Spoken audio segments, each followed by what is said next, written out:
itu banyak banget. Dia punya rumah yatim ya, Pak ya?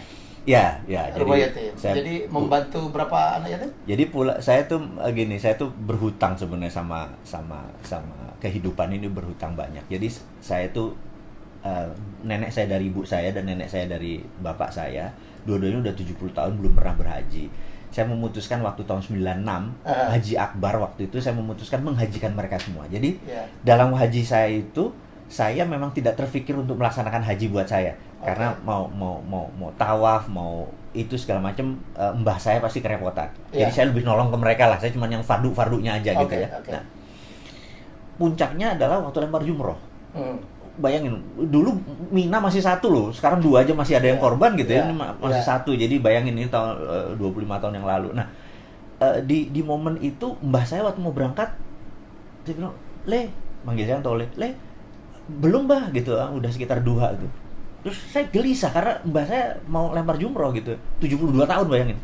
Terus saya baca Quran, tapi terjemahan. Biasa kan kita nih wudunya kurang ini, jadi nggak Arab yang itu belum canggih. Saya baca surat Al-Kahfi, itu cerita tentang Nabi Musa ketemu sama Nabi Khidir, terus Nabi Musa belajar sama Nabi Khidir. Terus intinya Nabi Musa gagal karena banyak nanya gitu kan, padahal syaratnya nggak boleh nanya. Nah, akhirnya dibuka sebuah rahasia sama Nabi Khidir, kenapa harus memperbaiki rumah yang Nabi Khidir bilang itu milik anak yatim, dan dia anak yatim itu ada harta. Sambil stabilo, anak yatim ada harta. Saya stabilo uruk-uruk gini. Ini menarik nih, ini kan password versi saya ya. Versi saya beragama, saya bukan orang pinter. Walaupun yang pesantren kan mbah-mbah saya yang ngajari saya, ini password nih, saya nggak usah analisa lagi, nggak usah pakai arti-arti. Saya pikir, oke. Terus saya kaul, saya tuh punya 11 toko namanya Mirah gitu ya.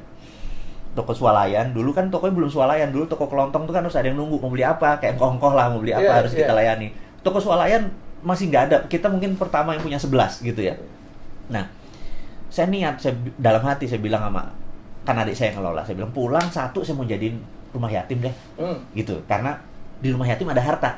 Dengan miara anak yatim saya jadi tajir nih. Itu di kepala saya ini trending sama Tuhan. Ini saya jahat nih gitu ya.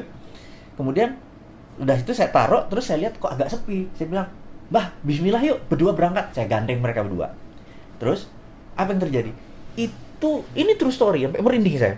Itu kan ada lingkarnya jumroh itu, Aqobah itu kan ada ini. Bahasa itu sampai nempel Bismillahu Allahu Akbar. Jadi cengkling saya bilang kok kosong ya gitu. Udah pulang lagi, terus teman-teman jamaah yang lain, "Loh, udah jumroh, sudah, Mbah bisa. Kosong kok," kata Mbah gitu. Mereka ke sana balik lagi, "Mana penuh?" Saya bilang, ngerti nggak? Something. Nah, saya bilang, wah, gua harus komit nih sama ini. Pulang, satunya saya jadiin rumah yatim. Namanya Yayasan Husnul Khotimah awalnya. Terus karena saya nggak ngerti manajemennya, ada sahabat saya dari pesantren Hidayatullah itu yang memanage ini software-nya, ini hardware-nya nih. Nah, bertahun ternyata kita sering kelebihan. Jadi kelebihan beras, anaknya cuma 47, dapatnya 3 ton gitu. Akhirnya kita ngasih ke Cilember, Cilodong, ngasih ke pesantren-pesantren yang lain. Sekarang ini sudah 90 pesantren yang anak-anak kalau 100-an atau 50-an ya sekitar 6.000 ya. Karena nyumbangnya ke kita ubah akhirnya menjadi Rumah Yatim Indonesia. Nah, sumbangan ke sini. Yang jadi masalah kita bukan seperti Basnas, seperti rumah zakat yang uangnya dikumpulin. Kita dapat 1 miliar bulan itu habis, dapat 2 miliar bulan itu habis, karena kita nggak pernah saving. Emang untuk distribute, bukan untuk ngambil terus ambil turunannya. Itu bukan kita banget. Jadi cara ngelolanya ya versi kita, versi Sontoloyo lah. Itu jadi kita punya. Nah, alhamdulillah saat ini baru berapa? 6 ribuan kira-kira. 6 ribuan rakyat ya. Nah, tapi kita cuma manajemen dan memberi tiap bulan sih antara 3 sampai 5 miliar sumbangan orang.